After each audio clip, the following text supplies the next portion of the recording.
In person from Little Rock, a public service program of the UALR School of Mass Communication. You'll be hearing from internationally known speakers who have participated in recent Little Rock forums focusing on a variety of critical and compelling issues. Thank you for coming today. Here at the Clinton School, we give a lot of thought to how we can help Americans become more active citizens and more thoughtful participants in the political arena. Our speaker today, Marietta McCarty, is also working towards this goal. She's devoted herself to preparing the next generation of engaged citizens by introducing the methods of philosophical inquiry to elementary school students. Her book, Little Big Minds, is conceived as a guide for educators who wish to introduce philosophy to children, and it addresses themes such as justice, courage, death, and freedom. The philosophers introduced in the book are an impressive array of some of the most important and most difficult philosophers in both the Western and in the non-Western tradition. For example, Ms. McCarty includes discussions about Immanuel Kant, Mary Wollstonecraft, Ghazali, Jean-Paul Sartre, Lao Tzu, Soren Kierkegaard, and the Dalai Lama. Some of the comments written about the book on Amazon.com, if you can trust people who write the reports on Amazon.com, are, quote, if what we're after is a tolerant and peaceful world, Little Big Minds is a must-read. Or, this is a read out loud type book, one to be marked up and ruminated on. For children and adults alike, we need this book.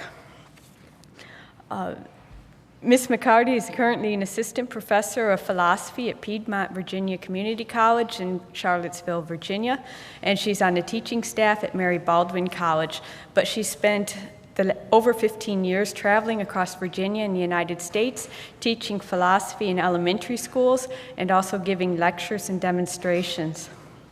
Previous children's philosophy programs include her summer program for inner city children, staffed by her college philosophy students, and her work with the Peabody School for Gifted Children in Charlottesville.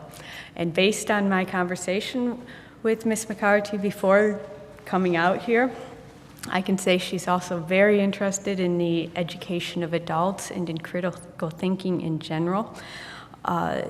She has just a lot of fun ideas about the ways to incorporate philosophy and teaching and critical thinking into everyday life. Please welcome Marietta McCarty.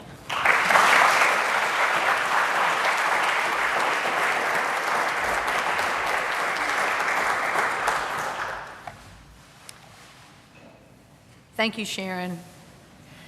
I want to begin my remarks today by telling you a wonderful story that happened to me last week when I went to purchase a new pair of shoes for Little Rock.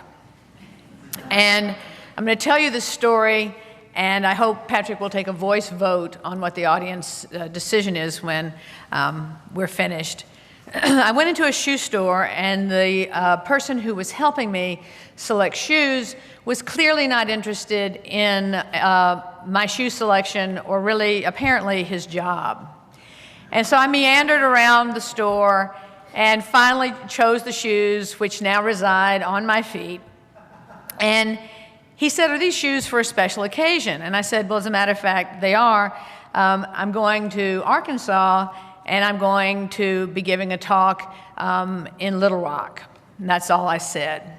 And so time goes by, and I've got one shoe on and one shoe off, and he looks up at me. I've never met him, and he said, and I quote, "If you're going to Little Rock to talk about that book, you can go barefoot." I picked up that book in Barnes & Noble and couldn't put it down. The world was ready for your book.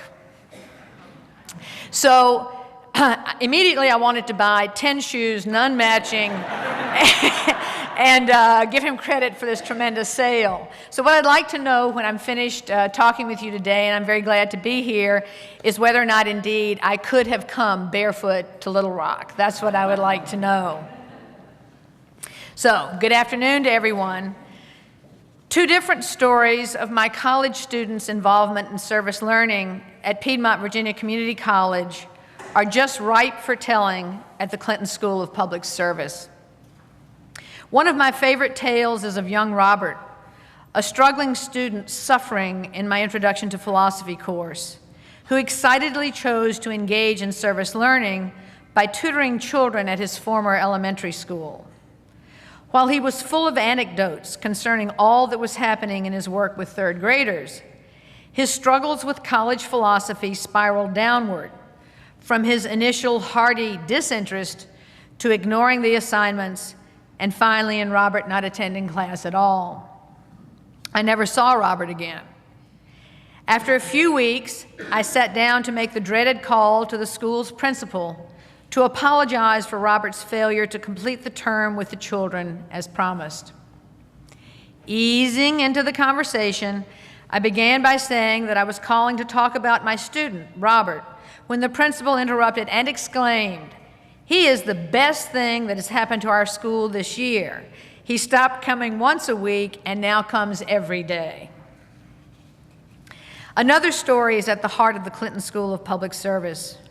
Upon actually completing her Introduction to Philosophy course, Kristen transferred to Virginia Commonwealth University, and as an AmeriCorps member, designed a program using Little Big Minds to work with children in the toughest of neighborhoods in Richmond, Virginia.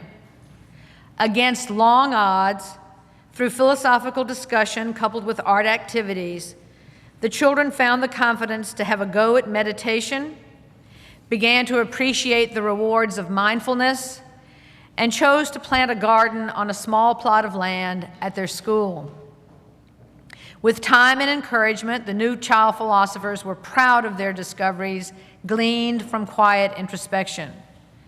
These private truths belonged to them alone. In their philosophy journals, the children wrote about happiness and courage, and in their art and poetry, these concepts came alive. Kristen gave these children tools for life, the pleasures and benefits of clear thinking, quiet reflection, and good conversation. In Little Big Minds, I look at philosophers around the globe, ancient and modern, female and male, and use cross-cultural literature, music, and poetry for further investigation of philosophical ideas. Possibilities for art and service activities abound. Teaching tips appear the moment the reader might wonder, what if? And a seemingly infinite number of discussion questions are there for the asking. Stories from my experience with the child philosophers invite the reader to get started. Each chapter examines one philosophical concept, followed by a look at two topics that encourage in-depth conversation. The topics and concepts are the ones that have been of most interest to my child philosophers in over 15 years with them, the ones they could best use to improve their lives. Briefly, the chapters are: philosophy with Socrates and Plato, learning with them about the examined life and good conversation; friendship with bell hooks and Carl Jaspers, looking at listening and bullying; responsibility with Rita Manning and Albert Camus, turning responsibility from a burden into a unique opportunity; happiness with Epicurus and Charlotte Joko Beck, welcoming simplicity and discovering ways to create balance; justice with Immanuel Kant and Paulo Freire, celebrating dignity and children's rights; time with Augustine and Alan Watts, dancing with the children as they ride the roller coaster of change, yet also find permanence; courage with Epictetus and Mary Wollstonecraft, nudging the children towards facing their fears and finding their voices; death with Shunryu Suzuki and the Hindu classic The Bhagavad Gita, moving towards making peace with death as part of nature's way; prejudice with Jean-Paul Sartre and Gloria Anzaldúa, taking a hard look at the vicious cycle prejudice creates and how to heal the wounds it inflicts; God with Thomas Aquinas and Al-Ghazali, enjoying stretching the mind as it seeks to grasp perfection while embracing mystery. Humanity, with Soren Kierkegaard and Elizabeth Spellman, disbanding cliques and creating a sense of personal identity. Nature, with Lao Tzu and Baruch Spinoza, gazing with awe at the patterns swirling in nature's beauty. Compassion, with the Dalai Lama and Jane Addams, opening the door to gratitude and service. Freedom, with John Stuart Mill and Simone de Beauvoir, taking pleasure in spontaneity and anticipating the future. Love, with Martin Luther King Jr. and Bertrand Russell, appreciating the move from big minds to big hearts and using philosophy to grow towards peace. The warm national and international reception for my book fills me with hope. Adults and children are welcoming together a return to an invigorated mental and soulful life. To give you a peek inside Little Big Minds, here's a sample exercise from the chapter on justice in the section on children's rights, perfect for this day and this place. Recite slowly and with feeling Maya Angelou's 1993 inaugural poem, we know whose inauguration, On the Pulse of Morning. Young ears perk up and eyes brighten when they hear her invite children to a new day in her poem. All the many individuals who make up this one country must join together, she pleads, and look into one another's eyes. Help the children take the poem apart and define and explain for them as needed. Angelou looks at some groups that have suffered injustice in our nation's past, such as the African and Native American. As you look with the child philosophers at the wide variety of cultures represented in this poem, ask the children how the United States can become everyone's country, your country, as Angelou hopes. What steps can the child philosophers suggest to combat oppression of any group? Invite them to create an original poem based on Angelou's words, quote, I am the tree planted by the river which will not be moved. In their poem, have them describe the principles of justice they would want to plant like a tree that grows by the river forever. Since the book's release at the first of the year, it has been a softly dramatic experience for me to reflect upon it from a distance, keeping in mind responses and reactions sent by readers, as well as questions and comments in bookstores and radio and television interviews. Strangely, I began to learn about my book from others. Briefly, I considered buying it. Piece by piece, I gained new clarity about old questions. The pieces pull together in thinking about my talk with you today. I think that it's a jolt and a gift anytime we come to a significant understanding that we've somehow known all along. Here's how Little Big Minds led me to my recent realization. For years in my college ethics classes, I've talked with students about the unbelievable, unacceptable reality that children are barely mentioned in our text of some 600 pages. How can that be? While I use the phrase child philosopher and Little Big Minds, there are other phrases that should be calling all of us, certainly ethicists, to immediate action. Child soldier, child prostitute, child laborer, child refugee. Academic philosophy, for the most part, does not tackle children's issues, though conferences focus on the moral issues surrounding artificial intelligence with head-spinning linguistic analysis. The world watches as so much of our public debate and governmental policy in this country skirts and shirks the welfare of children. Nelson Mandela reminds us, there can be no keener revelation of a society's soul than the way in which it treats its children. In the past, I have suggested to my college students a likely reason for this neglect of children's issues in our text and much of academic philosophy. If we really look at the full-blown humanity of every child, coupled with his or her dependency on all of us, this reflection will require radical changes in the way every one of us lives. So what was my unfolding realization coming to me from my book and its readers? A powerful connection appeared, stunning in its simplicity. Every issue looked at in the ethics text is also a children's issue. There are innumerable paths to walk to work for the well-being of children and at the same time work for the well-being of all. That's it. In your public service here, as well as that of individual citizens and organizations worldwide, when you address any social problem with a clear mind, you at the same time advance the cause of the child. Fortunately, when we look honestly at the reality of one hungry child, we look at hunger wherever it hurts. When we look at one neglected child, we look into any place that neglect is hiding. No issue is divorced from children. Every issue has children intimately at its heart. There is but one world. Who knew? Aim at one pin, knock them all down. We need not feel helpless in the face of seemingly insurmountable social problems.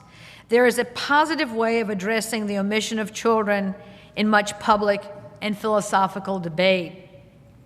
We can write different books and perhaps put a child on the cover.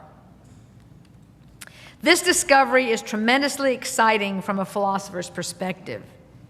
In approximately the 6th century before the Christian era, ancient philosophers worldwide longed for an understanding of life's unity, groped for a glimpse of oneness, sought awareness of unity within the myriad forms of life. Such philosophers as Lao Tzu in China and Thales in Greece asked, what is the one source of life? What is this root that gives rise to such a variety of physical forms, yet does not change while everything else does? What is that elusive common denominator that holds the planet together and keeps it one planet? This simplicity of focus of a unifying factor remains seductive, especially for practical philosophers.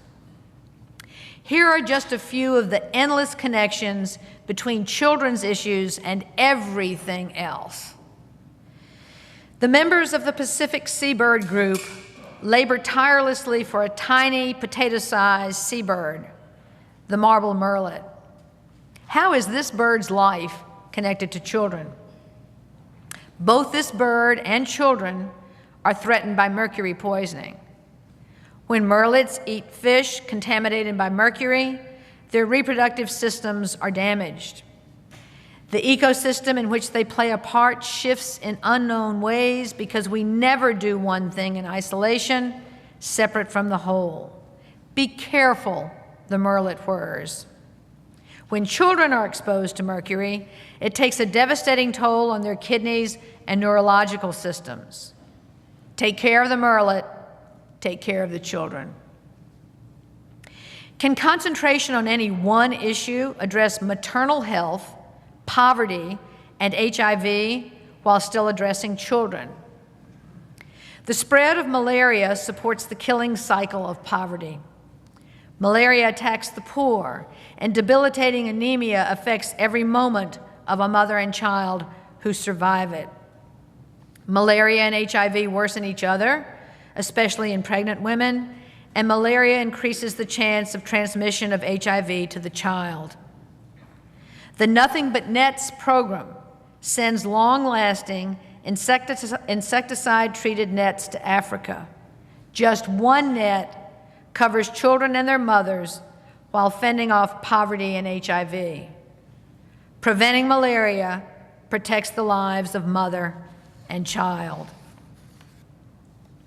What is the connection between the work of those who are advocates for the elderly and the disabled and those who work for children. Working on behalf of the disabled and elderly champions the dignity of human beings regardless of age or intellectual ability. What matters is shared humanity rather than one's economic standing in a consumer society. The humanity in senior centers, Special Olympics activities, and Head Start programs is real. We take care of the great-grandmother, of the autistic uncle, and the child to honor the dignity of humanity itself. Is there a reason for collaboration between social services and animal protection?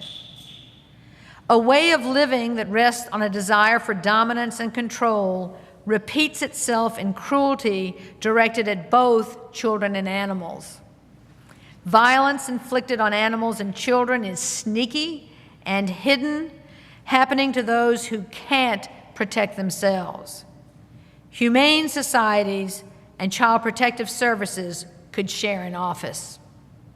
Sadly, veterinarians and pediatricians are looking for the same signs of abuse while finding it most often in the same home.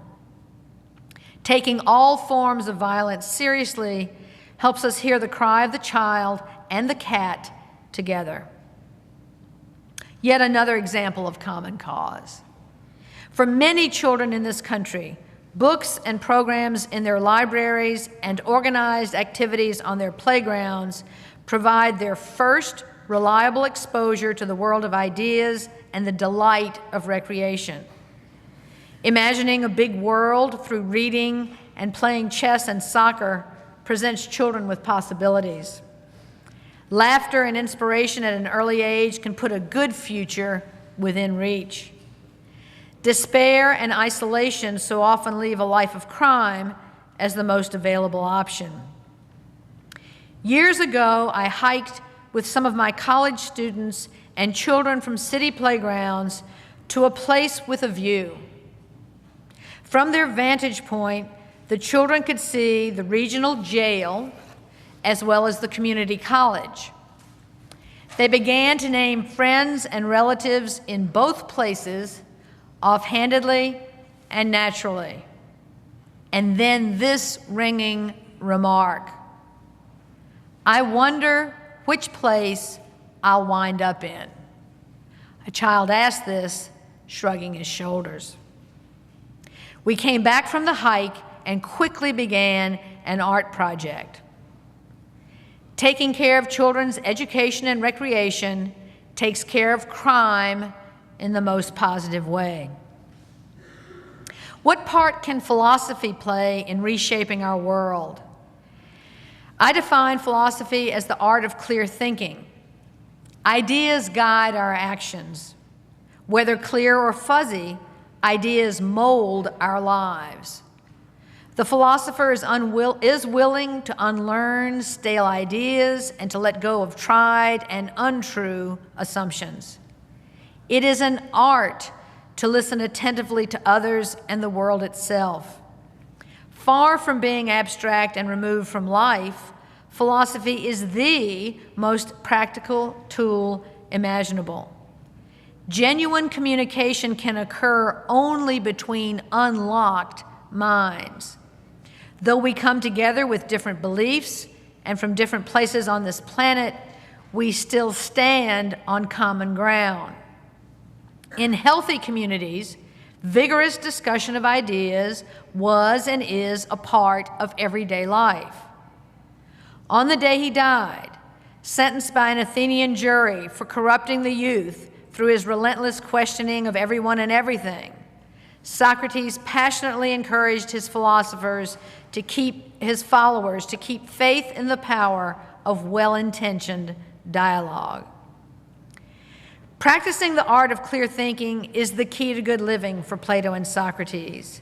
These toga-clad philosophers are adamant that it is our confusion about ideas that is the source of all our difficulties. Lack of clarity about the meaning of love leaves hate as its residue. A blurred view of responsibility presents itself as environmental degradation and isolation from our neighbors. One quiet 8-year-old boy states in Little Big Minds, "The reason for war is that everybody has forgotten what peace means."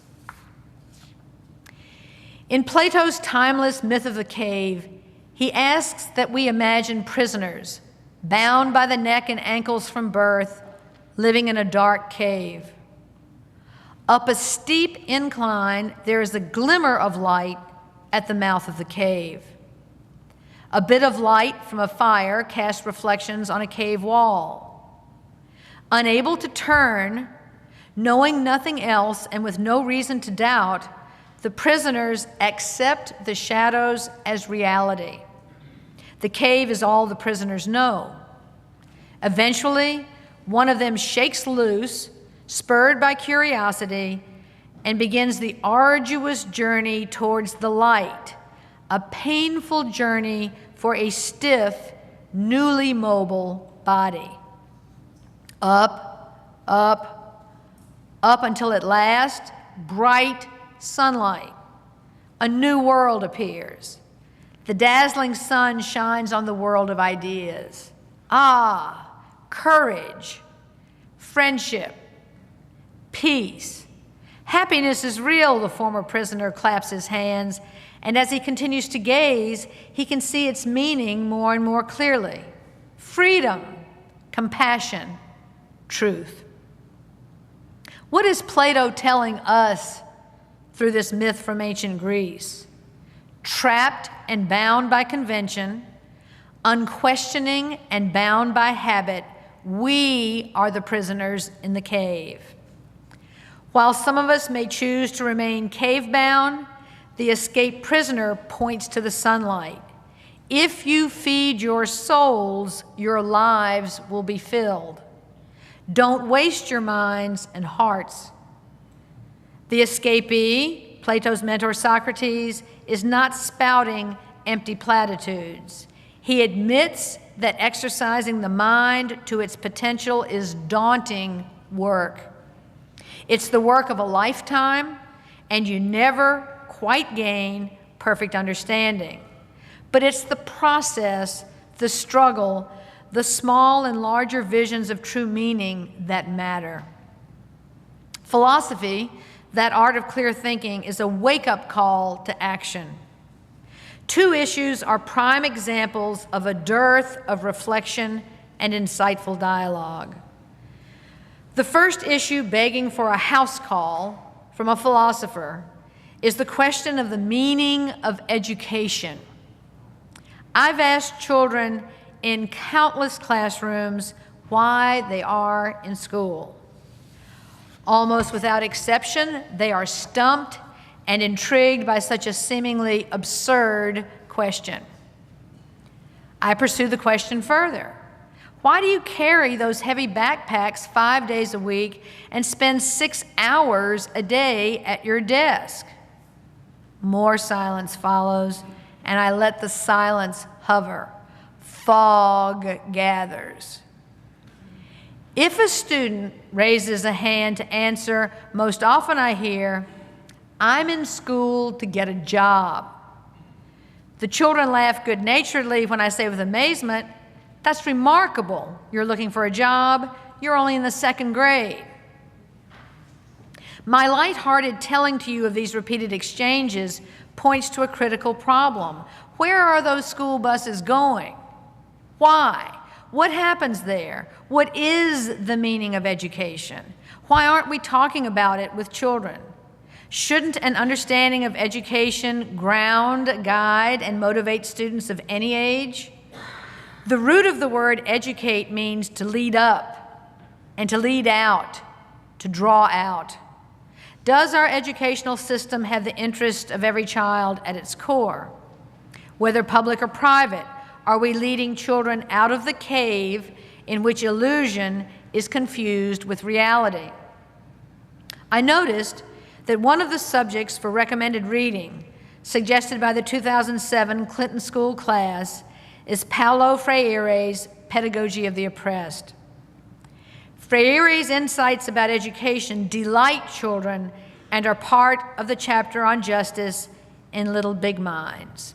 Here's a quote. Freire takes a hard look at the role of accomplice that institutional education can play in perpetuating oppression through a repressive educational practice that he labels the banking method. The banking method deposits the values of the status quo into students who are seen as no more than passive receptacles. No questions asked, no action taken.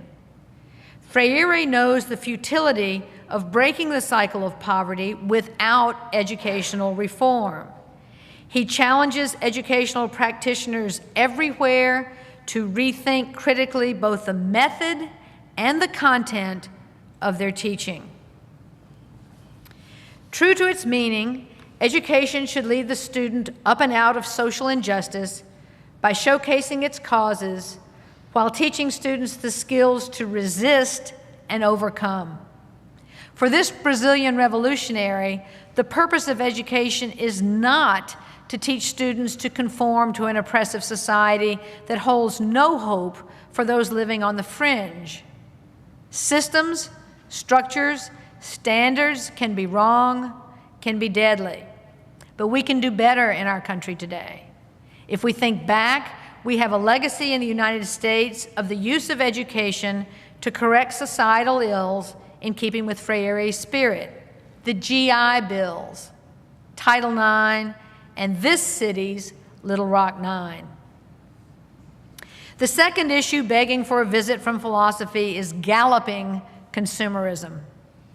Philosophers throughout time and across cultures join hands and issue a dramatic warning of the threat posed by our desire for things. Devotion to material possessions robs the mind and the heart of the time we owe to our mental and spiritual development. Toys are not us.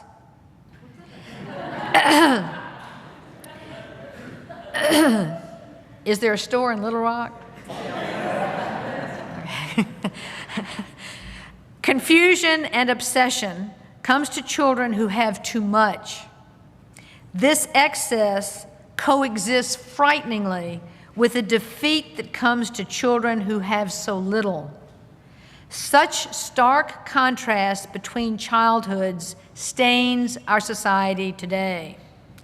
Picture the glaring gap between those with and without material possessions with this image. I have walked down many hallways, cluttered with lost and found containers, overflowing with barely worn name brands, on my way to classrooms filled with children whose home is the Salvation Army. Little Big Minds is my effort to bring philosophy back home again, to engage adults in the world of ideas with, I think, the world's most natural philosophers, the children.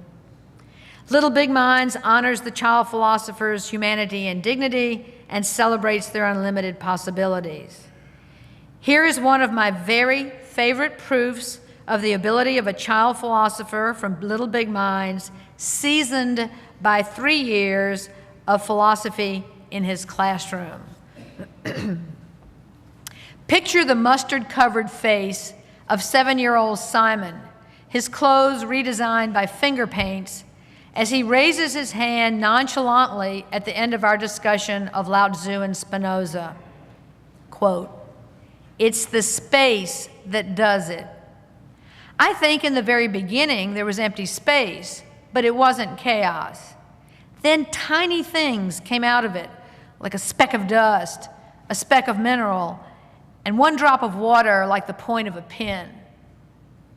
Struggling to keep up with him, I asked Simon what made the tiny things come out of empty space if space were really empty. He answered me matter-of-factly, question in its purest form. Even now, we still question our world, don't we? Question powers everything.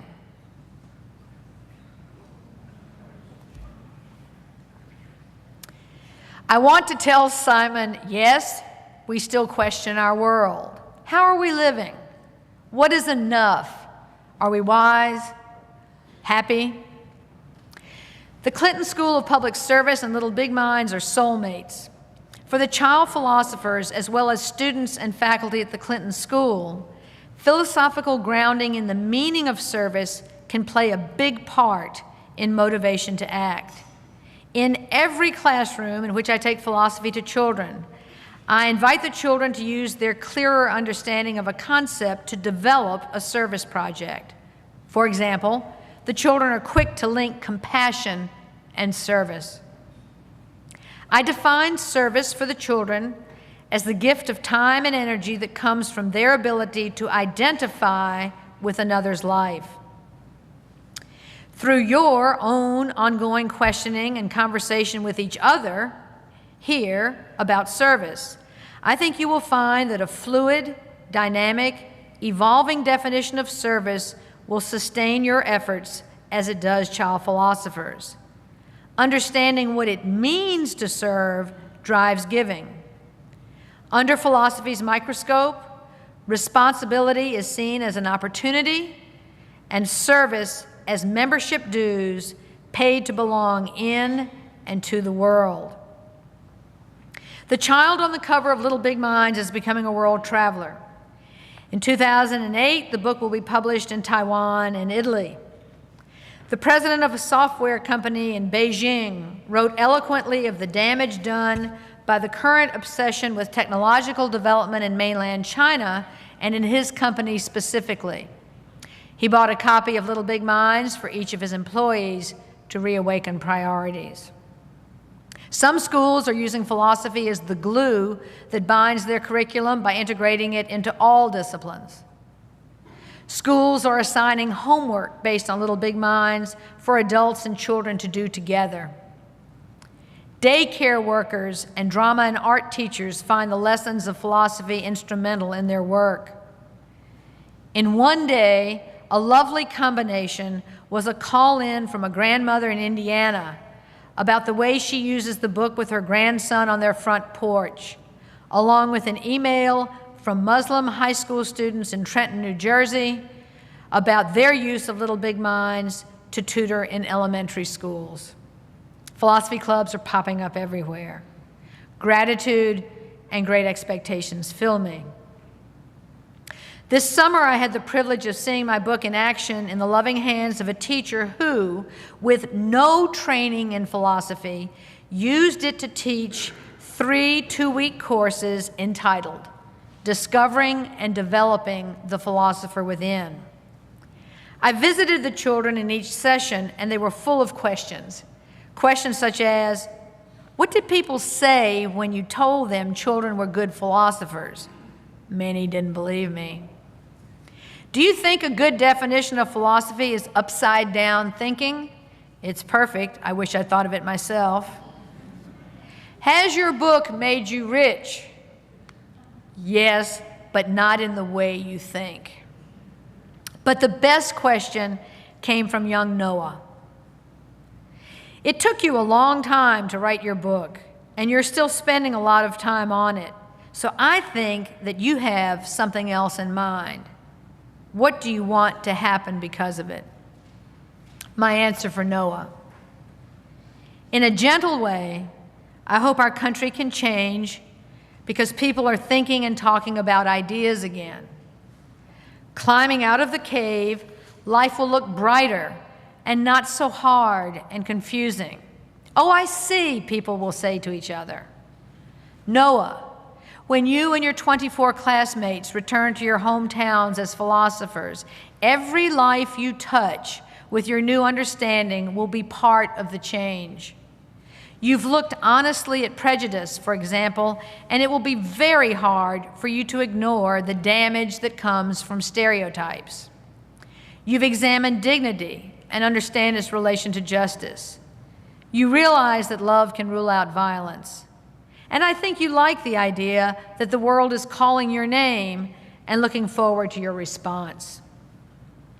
As I paused to give him time to think and to ask a question if he had one, Noah placed his slipping glasses back on the bridge of his nose, smiling, silent.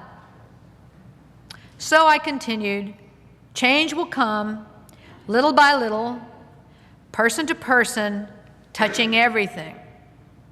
I have huge hopes for the future because as I sat here in your classroom, I began to multiply it by other classrooms, by other dinner tables, by other porches and playgrounds. I imagined so many children and grown-ups with big minds and gigantic hearts, I could never count them. Do you think this is too much to hope for? I asked. Pausing, Noah replied, not if we remember. And he continued, just one other thing. His words, this one other thing, in and of itself, are worth my coming to Little Rock in new shoes to share with you. 11-year-old Noah pointed to some of the topics from my book that were written on the board in his classroom. On this day, he looked at friendship, responsibility, happiness, justice, courage, prejudice, nature, and love. Noah's realization is at the very heart of Little Big Minds and the Clinton School of Public Service. His wisdom is direct. Quote, all those words add up to help. Helping others. That's what they have in common. If we help others, it means we understand all those ideas. Just help. To honor young Noah, I've asked myself his question again. What do I want to come from Little Big Minds? My hope is that together we can unlearn the old stuff. Find delight as we slow down and relax and talk with each other. Experience the assurance from the natural world of beauty that we have, as the poet Mary Oliver says, a place in the family of things.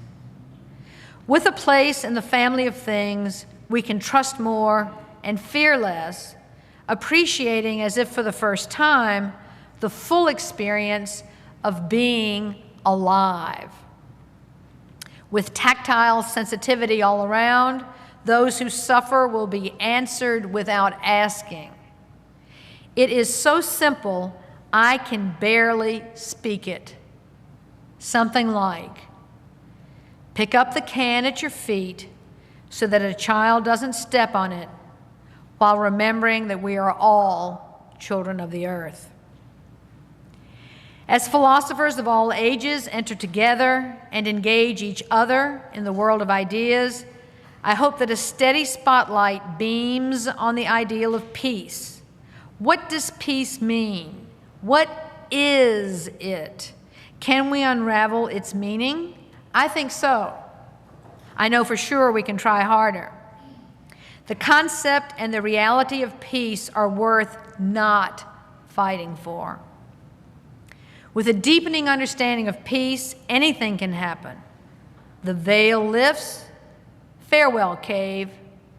Here comes the sun. I like your place. Thank you for having me. Now let's talk together. This has been In Person from Little Rock, a public service program produced by the UALR School of Mass Communication.